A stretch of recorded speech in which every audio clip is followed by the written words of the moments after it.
brother, whose yahrzeit was on Tzon Gedalia, and his name is Yosef Aryeh Olav Shalom Ben Yibada L'Chaim Tovim.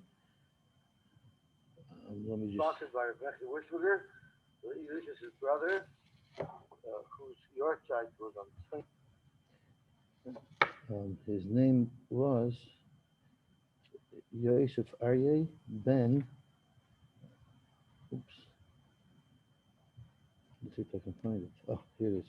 Yosef Aryeh Ben Yibad L'Chaim Rebbe Eliezer Aaron Halevi, and also in honor of the engagement of his son Shmuley Techanin the Judas, and to be Mekayim the tzedakah portion of the Seshuvah Sefilot Tzedakah Marinus for Exer, and indeed he should have a Git Gebench to Yer. Okay, so let's get started.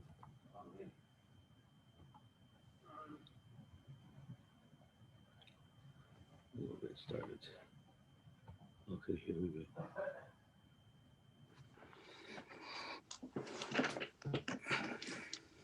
Let me share my screen. Am I the only one that? No, Duvi Menzlevsky's here, and Shlomi Feintuch's here, and Shmuel Erman's here. Am I the only one left on Zoom, though? Anachi's here? Oh, Anachi's here. Are you the only one on Zoom? You're the first one. Usually about 3 or 4 more people come. Are you still doing a 9 o'clock? Are you still doing a 9 o'clock? Yes. Is that just on Zoom or what? Yeah, that's just on Zoom. That's just on Zoom. Okay, so we were up to yesterday. We were in the middle of exploring. Rav Misharsha said, I don't believe in any of these rules. And the Gemara kept on proving the rule.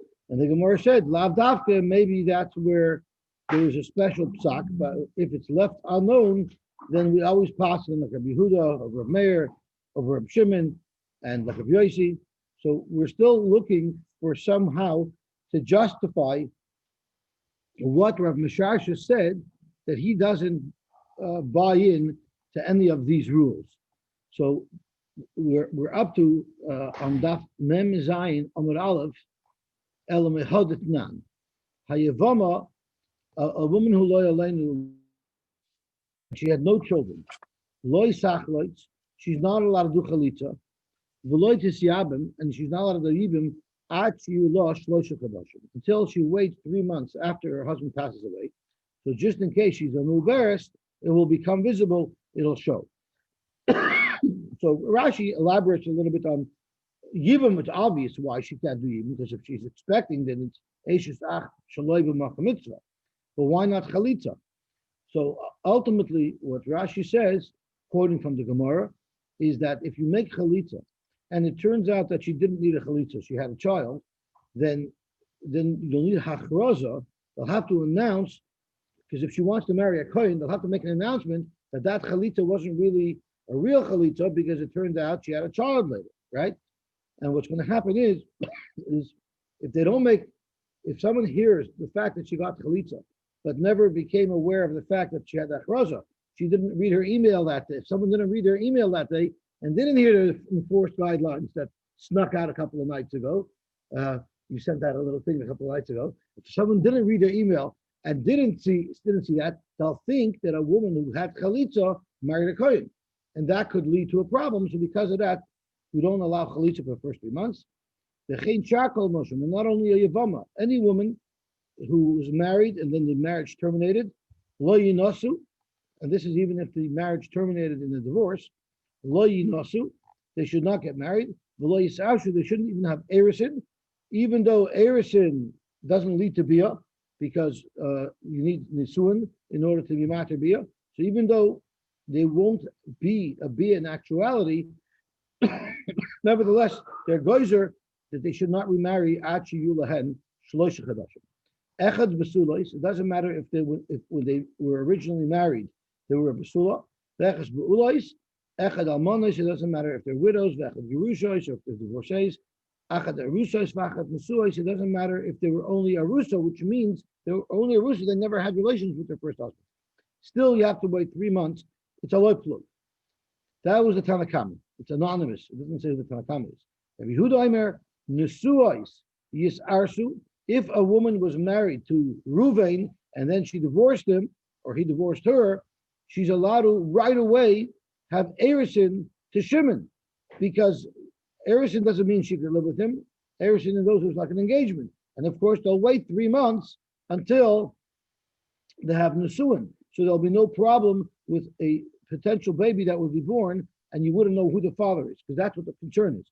You cannot have somebody be born and we're not sure who the father is, because that leads to a lot of problems, such as if his brother died, if this child had a brother who died, is he mechuyev even or not? So there are reasons why we need to know who's from which family. I'm sorry? I'm not sure. I'm not sure how that would translate into modern day testing. Well, fair. That's very important. That's right. Excellent. You have to know if he's a kohen or Yisrael, if one husband was a kohen. That's right. Nesuis yisarsu barisa shinasu. Or if she was an arusa, then she can get married right away. Chutz me arusa sheba Yehuda. Only an arusa in Yehuda, we consider her as if she had bia. If they shall leave a gospel, there people are too friendly with their arusa. Because of that, they could have been a bia. Rabbi Yosy Omer, kol hanoshim yisarsu. Any woman can have eruvin. Chutz min halmana, except for an almana of Pnei Ibel, because she's still mourning, she shouldn't be remarried that quickly. V'ramina, and we said, one day Rebbe Elazar didn't make it to the Bismanish that day. Asked Rabasi, he met Rabasi on the street to have a kohen that he was standing. Omerle, he asked Rabasi, my Omar b'bei midrasha, what was the tumult today? What was the discussion today in the Beis Medrash? Omerle, hachi Omar Rabbi Yochanan. This is what Rabbi Yochanan said. Halacha Rabbi Yosy. The halacha is like Rabbi Yosy, which means l'kula kol anoshim yisarsu chutz min ha'almana mepnei ibel. Michlal. So the Gemara says, since Rabbi Yochanan passed like Rabbi Yosy, michlal dichida palagalei. It must be that he's argued upon with not a rabbin, with a yochid. This sparks a whole bunch of controversy. Because yesterday we had on the Rebbe days that Rabbi Zrika held that halacha Rabbi Yosy may have a rov. Even if he's arguing on many people, will still pass like Rabbi Yosy. But if you look down a little lower, Rabbi Yochanan, who was quoted, was it by Rabbi Yaakov Aridi? Rabbi Yochanan was quoted by, he just said halacha Rabbi Yosy, but he doesn't say mechavei rov. It was Rabbi Yaakov Rabbi Yochanan. He says halacha Rabbi Yosy, so he might not necessarily paskin like Rabbi Yosy mechavei rov. And we're talking about Rabbi Yochanan, but there are Rishonim who changed the girsha from yesterday's Gemara and Memavim Beis and takes away Rabbi Yosy mechavei rov. He also says Rabbi Yosy mechavei rov. So therefore, the fact that Rabbi Yochanan was paskin like Rabbi Yosy told us that whoever is arguing on him is only a yochid and not a rabbin. And that's in fact true, and will identify who is arguing. Tanya, there was a woman who lived by her father, even though she was married, she didn't live with her husband. In other words, so it's not likely, or it's not possible that she's pregnant. By the or he was in the doghouse. Or her husband was not capable, or she was not well, and therefore she wouldn't be able to have relations, or akara, or if it was known that she couldn't have children, and Rashi says it's because this was her third marriage and she still didn't have any children. So if after married 3 times she doesn't have children, that would make her into akara. Zakena, if she was old, katana, too young. The island is someone who has simonim that she's not able to have children. And v'she'eni ruya leiled, and Rashi says because she drank some type of thing that would cause her to be sterile. Or her husband was in jail, so they were separated.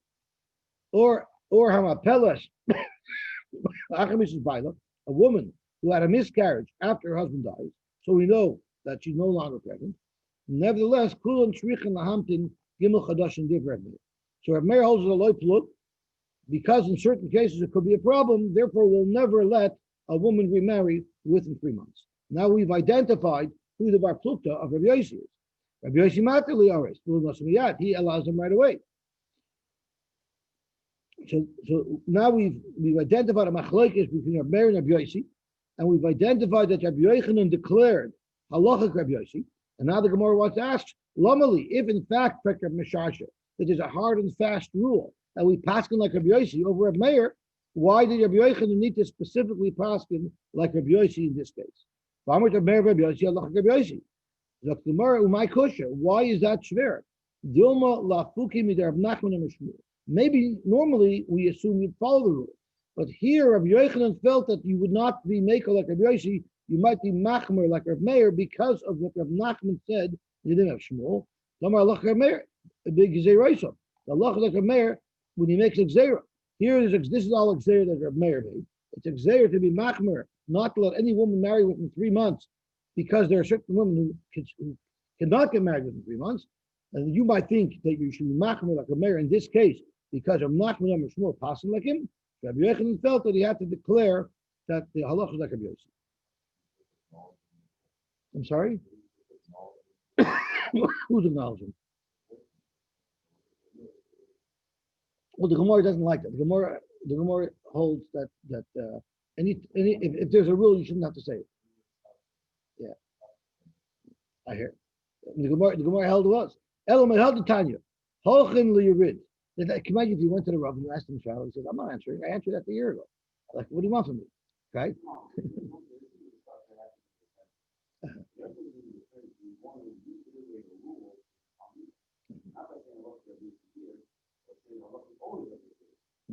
I hear.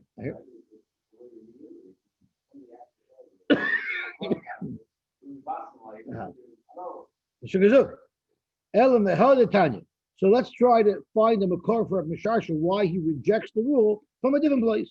It says Holchan liyarichal nachem. At the beginning of Masechus Avot, the Gemara discussed that you're not allowed to participate in pre-holiday sales. I'm not talking halacha l'maisa about the Black Tuesday. What's it called? The day that all the sales, Black Friday.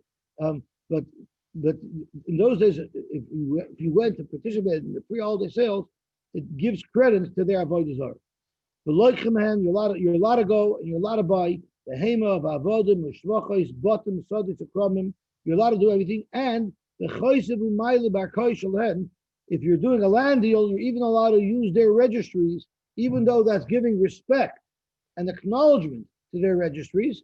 We look at anybody who's buying property from them or anything from them is salvaging these goods from being in the hands of the Rebbe. And if he was a kohen, he's even allowed to be metama b'chutz la'aretz, lodin v'larimon. If there's a land dispute and the court is in chutz la'aretz, where their abonon were geyser tumah, he's allowed to go become tumah in chutz la'aretz to plea a case to gain control over a piece of property. Just like we let a kohen even make himself tumah in chutz la'aretz, kach metama the beis hakvoros. So too, you're allowed to be metama in the beis hakvoros. We're allowing a kohen to go into a beis hakvoros and be over the raisa for the sake of salvaging some land. In fact, the more beis hakvoros lokadaituch to the raisa. No one's going to argue that a kohen is allowed to violate an issue deraisa to save land. We mean a beis hakvoros, which is a soda that we're choshesh the message in. We're choshesh the stomach there for various reasons. It's only also with Rabbanan. The Rabbanan said, since there's an importance to salvage land from Eretz Yisrael should belong to the Eden, therefore we're going to allow the kohen to go through something that normally with the Rabbanan would be also for the kohen to go through. Umetama lisa isha. He's even allowed to become tummy with a tumah to Rabbanan. He's even allowed to go to a place with his issue to Rabbanan to go to find a shidduch and the lil mo'Torah and to go to Torah. Rabbi Yehuda, Amosai, when do you say that you're allowed to be mitama to learn Torah? Is manch ein moitza lilmoid if you cannot find any yeshiva. Of a moitza lilmoid, but if you find a yeshiva, lo yitama, then you're not allowed to be mitama because you could learn where you are. You don't have to go to chusayis. But Rabbi Yosy Omer, af is man shel moitza lilmoid Nami Yitama, even if you can find the yeshiva in Eretz Yisrael, like Kohen is still allowed to go to Chutzlar to learn Torah. Lefi she'ein min hakoil zoicha adam lilmod. So I have to learn this Rashi. Rashi says, what does it mean shaloi min hakoil zoicha lilmod? The top Rashi, ein adam zoicha lilmod b'kol malamdo. Not every Rebbe can teach every student because they got to click. But Rashi says something beautiful. First, he says, Yesh Rab Shemishnosa Shadur B'fit. You have some Rebbeim who are prepared, who are clear, who are concise, and it's a pleasure to listen to them. And therefore, when they explain something to their Talmud, it's short, crisp, and clear. Like the Brisker said. Huh? Kurz, remember Eruvin used to tell us? Kurz, sharp, into the Zach. And Kloch, on a guys. Those are the two rules of Eruvin taught us. So you have to be shortened. You know, there's a famous story with a Talmud who was sitting through a shir from his Rebbe, and his Rebbe's going on and on and on and on, and he left. So after shir, when he met the Rebbe again, the Rebbe asked him, "Why did you leave in the middle of my shir?"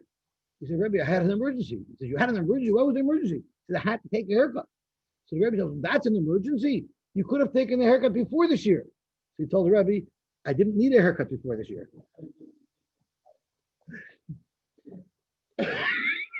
So a good Rebbe who's derech chatzar, who's clear. They actually build a lot of Torah from here. There's tshuvas from the early Achronim that discuss whether or not, if your father doesn't want you to go out of town to yeshiva, but you feel you can learn better, you don't have to listen to your father, you're allowed to go out of town. And it's the same thing with yeshivas, yeah.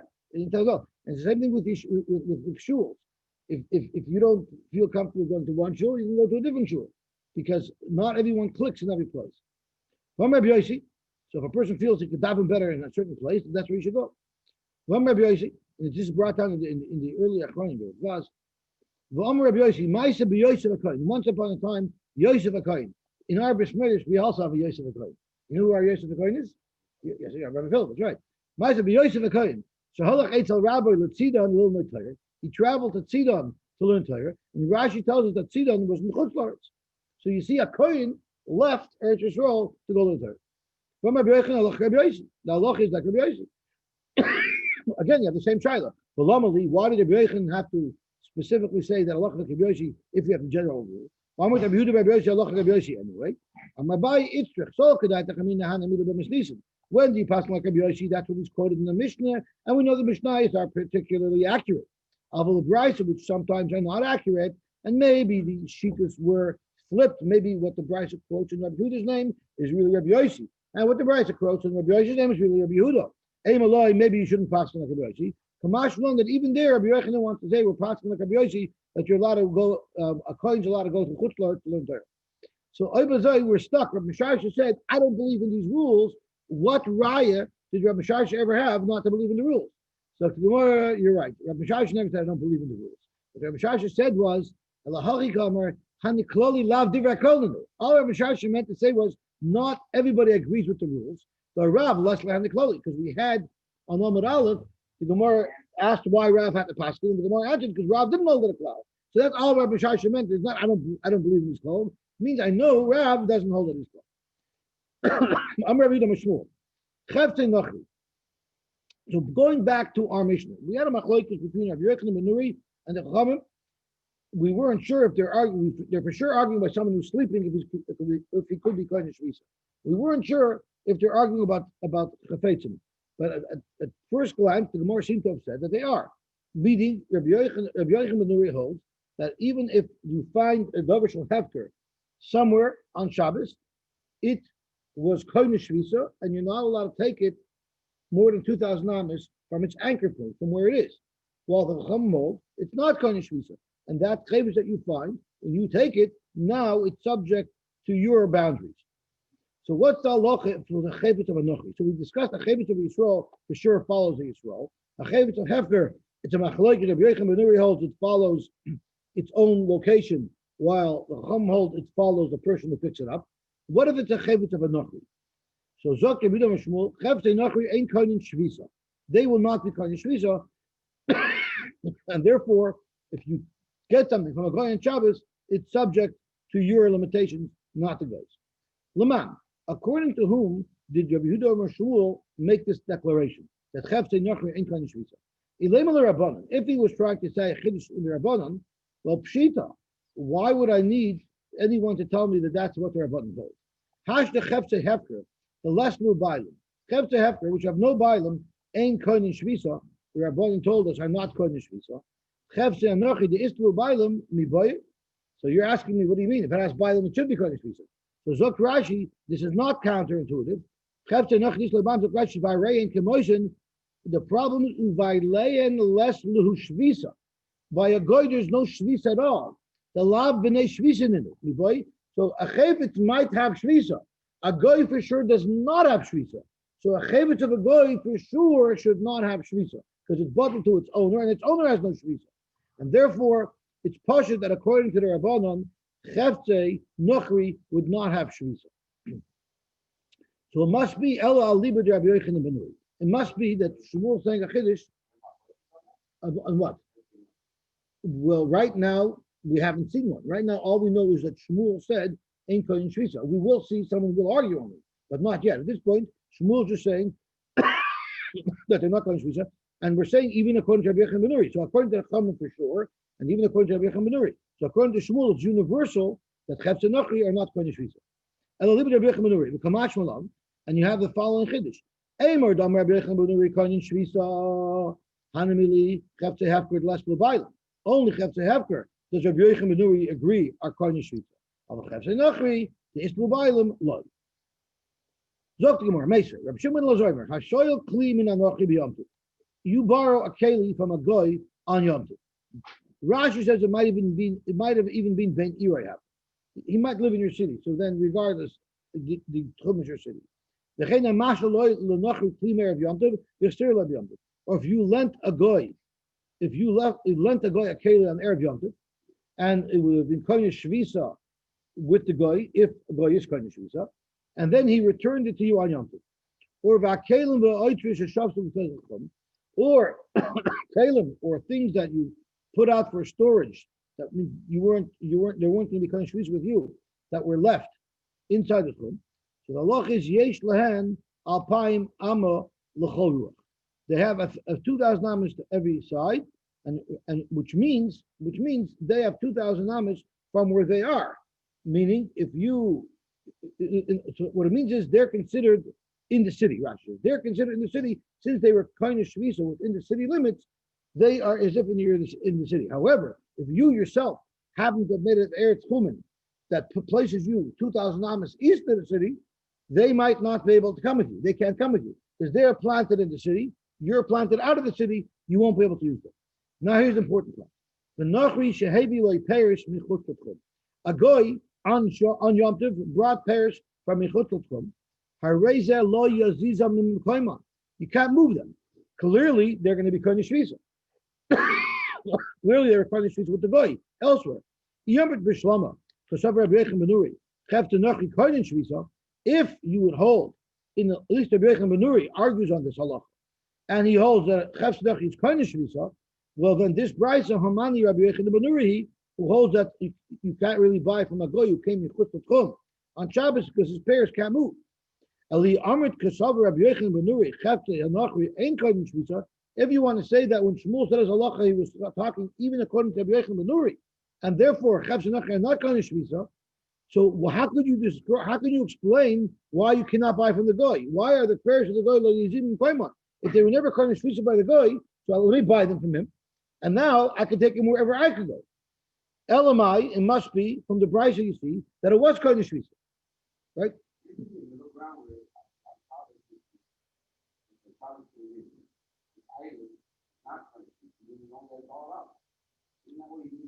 Well, this belonged to the goy, right? This belonged to the goy, so it would have been Kohen Shvisa wherever the goy was. Correct, right? Right. If it's not possible, then anything that was not Kohen Shvisa, then the first yid who acquires ownership of it, it now follows his radius. I understand it. If you're a middle ground, you say that if it's not owned or owned by a goy, and Shabbos comes in, it's not going to speak, so therefore it only has dollar up. if it was not kind of shvisa, then only is Dalaramas, that's only until the Jew takes it. Yeah, everybody once it belongs to me, if it was not kind of shvisa up until this point, once it belongs to me, it now follows my radius. It's in my area. So the question here is clearly, I'm sorry? Correct. Right? Like rain on Yom Tov. Like rain on Yom Tov, it's kind of shvisa when it rains, right? When you catch it. So the problem here is, if according to Shmuel, nobody holds that by a goy, his kalim and his prayers will be kodesh shvisa. So why over here did the Brisa say lo yazizam claim? Omani lo yabirechim b'nuri v'lo yabanim. Zok Gemara, because of that, lo yim preserve yabirechim b'nuri. Chav say nachri kodesh shvisa. B'yochim and b'nuri will have to say that chav say nachri are kodesh shvisa, which means the guy who came from mechutz l'tchum, his prayers are anchored there. Now that it came to my city out of the tchum, these prayers could not move because they were kodesh shvisa in fact. And the Brisa is going according to Rabbi Yochanan ben Nuri. Shmuel Domak Rabban, and Shmuel, who said it's Chiddush that Chevsei Nachri are not kodesh shvisa, can only be according to the Rabbanan who argued on Rabbi Yochanan ben Nuri. The problem was in what the Chiddush? The comment Rabbanan Pshita. Right away, when we suggested that that's what Shmuel was talking about, we attacked him and we said Pshita. What's the Chiddush?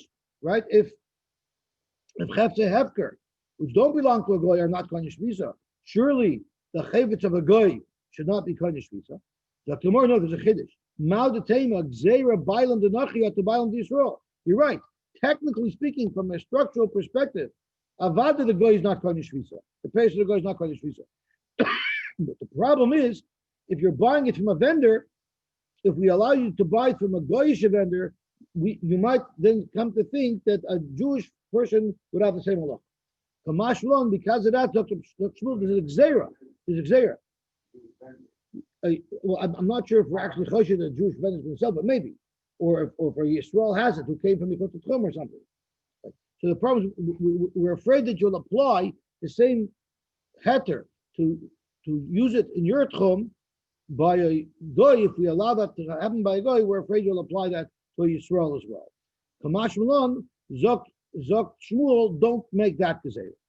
And now, as Shlomi asked earlier, did anybody argue on it? Now we're going to have the bar plukta. Why gzeira bailam the nachri atu bailam d'Yisrael? So it's not really kodesh shvisa; it's a gzeira. Right? It has a status as if it was kodesh shvisa. You're right. It's not actually kodesh shvisa. It's just an issue d'Rabbanan, and we're afraid people will get mixed up between a goy and a yid. Now we have a story that's related to this. Hani Dichri, there were these rams that were brought by a goy from out of the Tchum on Yom Tov, the Osilu Mavrachta. They were brought to Mavrachta. Mavrachta was a city that was 4,000 amis away from Mechuzah. But if you made an Eruv smack in between Mechuzah and Mavrachta, then you could bring stuff from Mavrachta to Mechuzah. And that's exactly what happened. So these Dichri came from Mavrachta. Sharilu Rava livnei Mechuzah lemizvah minayu.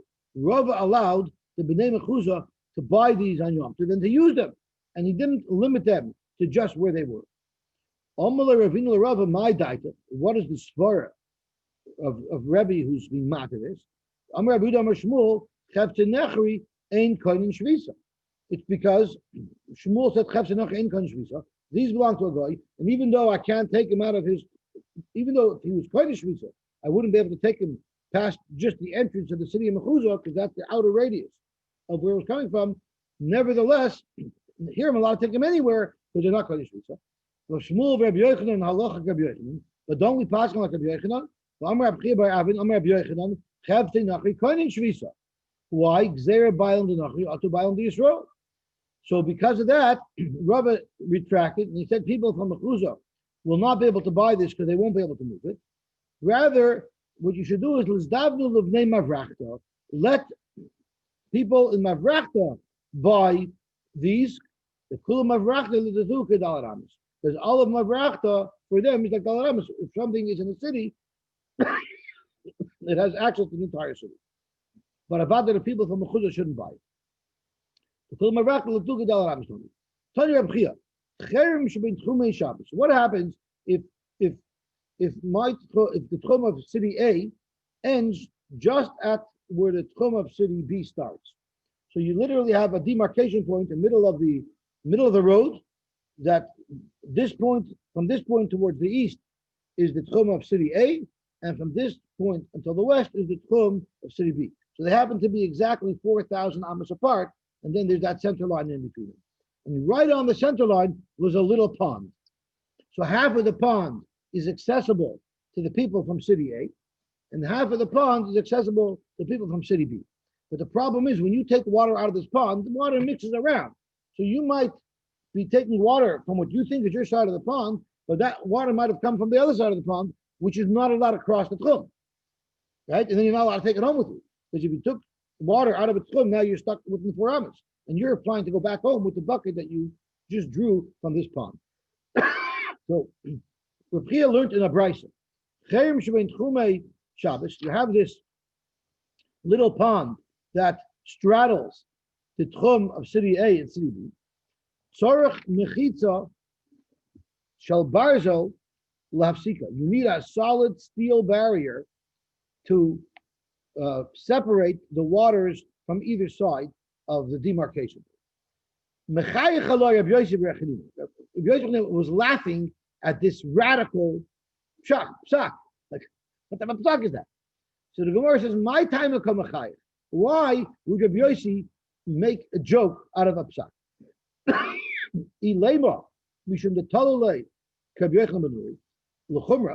If it's because he's passing the chumrah, now let's think about this water. This water, we'll call it hefker. According to the Rabbanim, chayfetz of hefker is not kodesh shvisa. So whoever takes it, it's theirs and it's subject to their tchum. According to Rebbe Yosy, you might say that this water is parked. Since this water is parked, there's kodesh shvisa there, and therefore you're not allowed to move it away.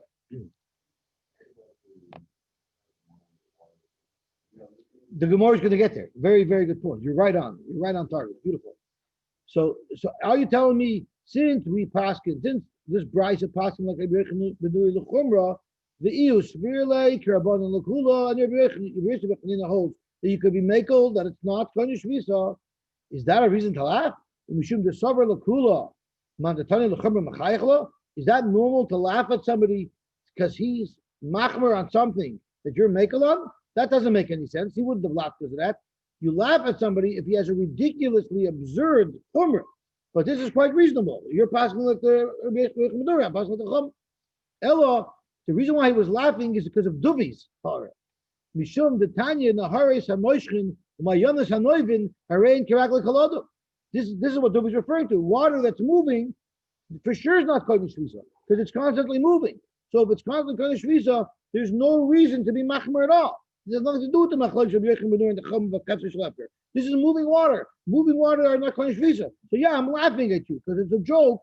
This chumrah that you're quoting from the brisa is a joke because clearly moving water is not kodesh shvisa. In fact, Gemara, who said that the brisa that we quoted was talking about moving water? This brisa you quoted is moving water. Maybe it was a pond that didn't flow and the water is not moving. And therefore, now you can't say the water's not moving at all, because we're still choshev that the water you're taking came from the other side of the pond. But it's not flowing so much. So Rashi says it's half enough. It's enough that it would be kodesh shvisa, but it's not stationary enough that you can assume that the water you're taking is not going to be coming from the other side of the fence. So Hold why was he laughing? Yeah, but it's mamanachshav. If you hold it's flowing, then it's okay. And if you hold it's not flowing, it's also okay. So the problem is that when you take the water out, it's not flowing. So everything's good. But when people start taking water out, it starts creating a little current. So yeah, Erev Shabbos by Ben Shmashos, everything was stationary. And therefore it was kodesh shvisa. And now people are coming to draw water out of the well. That creates turbulence, and we're afraid that some water from one side of the fence is going to get to the other side of the fence. So then it becomes flowing. No, but it was kodesh shvisa already. Considered flowing. But it was kodesh shvisa already. Once it's kodesh shvisa. It's the same thing. What about rain? Let's take the rain situation. We consider the cloud was like way over somewhere at one point, and now it's raining. Right, so we say that in the cloud, the water is considered like it is in a river. It's moving. So therefore, it's never kodesh shvisa. And even in an ocean, it's considered like it's always moving. It's not kodesh shvisa. Right, just like a pond, a pit that was like a water reservoir. Ella, so why was he laughing? Ella mishum de katani tzarech mechitza shal barzel lafsikai. You know, a metal dam. That's what he was laughing about. And he asked the following question: Umaish nakanim deloy. Why don't you just allow a barrier of reeds? You don't allow the Eilubamaya because water gets through it. Shall barzel nami Eilubamaya. Of metal, it'll also be Eilubamaya. It's not hermetically sealed. And Rashi says for two reasons. A is the Lashon Mechitza, it's mashma, it doesn't have to go down to the bottom. It only needs to be 10 tvachim. So water's going to get underneath it. And Rashi says, even if it goes down to the bottom, you can't seal it that well that there'll be no water whatsoever. Rashi never drove through the Holland Tunnel. But I guess in those days, it wasn't possible to create such a dam that would be perfectly sealed. So it's up to Gemara, why are you laughing? Maybe you're right. Maybe metal doesn't work either. And maybe what the Bryson means to say is like the kanakama. What he's saying is it would need to have a barrier. The barrier is impossible to make, and therefore he was outlined. Maybe that's what the Bryson is doing. It's outlined, taking water from that bar on Shabbos and Yom Tov completely. Ella, the reason why he was laughing, because we know that the Chachamim always are makel when it comes to allowing water. If you remember, we had a case where a guy was staying in the hotel, and he had a choice between the oceanfront room and the dump front room. And he picked the dump front room. Why? So when he eats his papitas on Shabbos, he can just spit them out the window, and it won't be going from Rishus HaRabim to Rishus HaYachid, Rishus HaRabim, because what? And no, it was an advantage to have that room, the papitas, because then you could spit your papitas right out, and you had a barrier outside that acted as a barrier, and we say good achas, it goes down to the floor of the dump, and this way it's staying in Rishus HaYachid. The Gemara says that's not allowed, because the mechitza doesn't go down to the bottom. But if you had an oceanfront room and you wanted to drop your pail down to get water, then it would be allowed. So why are we allowing these walls to work for water? Yeah, we're not using it to work to spit out your papitas. It's because Ella mishum the kalhu shakilu chacham b'mayim. Since water is so integral to the survival of a person, the Chazal were mekel when it comes to getting water. To your tabla, the boy near tabla may have mechitza tluya. You have a mechitza that's hanging. Meaning, like if you're at the side of a ship, you could put out a mechitza that doesn't go down to the floor, right? You could just take something at 10 tefachim, you take a cardboard box at 10 tefachim, hold it out over the water. You make believe it goes down to the water, and then you can get and you're allowed to pick the water up through there. So the halacha is, mouse without the churva, would it be allowed? Amrlei ein mechitza tluy materis. By a churva, it will not work. Ela b'mayim, it will work. You know why? They allow these suspended mechitas to work for mine, but not for anything else. So too in our case, it wouldn't be logical to say that the conclusion of the Bryce is that since you can't have a metal wall, you can't take water, because they would never outlaw drawing of water. So it must be that it was mutter, and therefore I'm laughing why you think it'll help to have a metal barrier. The Chum say you only have 4 amas. Rabbi Yehuda, Hanyitanakam. So the Bryce, if you go back to the Mishnah will tell us that Rabbi Yehuda held that you can go 4 amas, pick a direction, whichever 4 amas you decide you want to go, that's the 4 amas you're stuck with. The Tanakama also says the 4 amas. The Tanakama holds you have 4 amas in every direction, meaning you have an 8 amas circle. Rabbi Yehuda held you only have 4 amas in one direction, meaning you have a total of 4 amma radius, 4 amma diameter, while the Tanakama says you have a 4 amma radius, which is an 8 amma diameter. The Meir holds you have 8 by 8, which is going to be the Tanakama of our Mishnah. And Rava said, Machloikis lahalach. The Machloikis, I'm sorry? That's right. So he holds again. I'm not sure if it's a circle or if it's a square. That's a good point. The square gives you more space. So I'm not sure what the halach is. But Rava said if you have 8 by 8, you're allowed to walk in that entire area. You can't carry more than 4 amas. We know in the Carmelis or in Rishus HaRabim, you're only allowed to carry 4 amas. You're not allowed to carry 8 amas. So even though you yourself could walk 8 amas, you have to leave your keys on the floor, because you cannot carry anything more than 4 amas, because that's the rule. It's a hard and fast rule that carrying more than 4 amas in the Rishus HaRabim or Carmelis is off. Correct. It's not good. Arba mizin, tvei loy. Now, now that you brought it up a little bit, so people ask, what's the shaykhus? What do I need? Why do I need Rebbe to explain that? Right? Rebbe could have said, you're allowed to walk, but you're not allowed to eat chazer while you're doing it. So there are those who learn, that we're talking about a carmelist, which the issue to carry for is only their abundant. And you might think since your personal place becomes 8 by 8, we might relax to carrying the carmelist and give you the 8 to mashallah. But it's still a little bit spread. The Zok Eile Gemara. The Hali Dalaraim is Hechek Siva. Where did you find anything about these Dalaramis? Tanya. Shavu Ish Tachto. In Parashat Mon, it says, "Ruki Nas Nashem Lachem Hashabbos Al Keni Nos Lachem VeYamashi Lachem Yamayim Shvu Ish Tachto." A person should rest underneath himself. What does that mean? Kitachto, like the space that's underneath him. What does that mean? The Kama Tachto, Gufa Shalosh Amish. The torso of a person typically is 3 amas, or actually from the shoulder to either from the head to the floor, or from the shoulder to the floor. It's a shaila. The amma, and we give him an extra amma, they lift yod v'raglav so that he can stretch out his arms and legs, which gives him a little bit more space. Divrei Meir. If you don't it's gufa shalosh amas, the extra amma is the amma kadesh titel chaypet hitachas magaloisav umuniach tachas mirishoisav, to take the pillow from underneath his legs and put it underneath his head. So that needs a little bit of a stretching. So that's where the 4th amma comes from. So you have 2 different ways of describing the 4 ammas. My benai, what's the difference between them? There's more ike benai arba ammas mitzum tzamos. Reb Meir holds you could stretch completely, which would be a little bit, it would be a bigger, wider arba ammas, and you'd be told it's a tighter arba ammas. So there's probably a couple of inches in between them. Amalei Reb Mishash Lebrei, Mishash told the son, Ki Eilis Lakamed Papa, when you meet your Papa, when you get an audience with your Papa, Boy Minei, ask him the following question. Arba ammas amru. When they say you have 4 ammas, what does that mean? You assess it by each person, how big he is, and therefore a bigger person's 4 ammas will be bigger. Or is it the amma that they had in the base of Mikdash that was a prescribed amma where everybody had the same? If he says it's prescribed amma, then ask him the following question. How is he going to be able to survive in 4 ammas? Someone's very big. And if he says you assess it by his own size, well, then ask him a different question.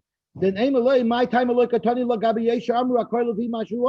there's a Bryce, there's a Mishnah in Caleb that says there's certain shiurim that are all dependent on your size. So if you're going to say that the 4 ammas that you give him when he's out of his tchum, it also depends on the size. Why didn't it make it to the list that lists off those items in Caleb? So what happened? He asked him these questions, and Papa told him, if we all kvetch so much to understand every last detail of the Mishnah, which would be impossible for us, we would never learn anything, because we would be caught up in not understanding things. But I'll tell you the answer. The answer is you give it to him according to his own amas. My time so you obviously you're going to ask me why wasn't it on that list? It wasn't in the list because it doesn't belong in the list. What if you have a guy who has normal sized body but an undersized limbs? If you give it based on his own size, it won't be big enough. He needs a bigger size. He would need the prescribed amma, and therefore it didn't belong in that Mishnah because it wouldn't fit because there's exceptions to the rule. Okay, let's stop here. They're dons. Yeah. Tomorrow is Shabbos. I guess we can learn Shabbos. Should we learn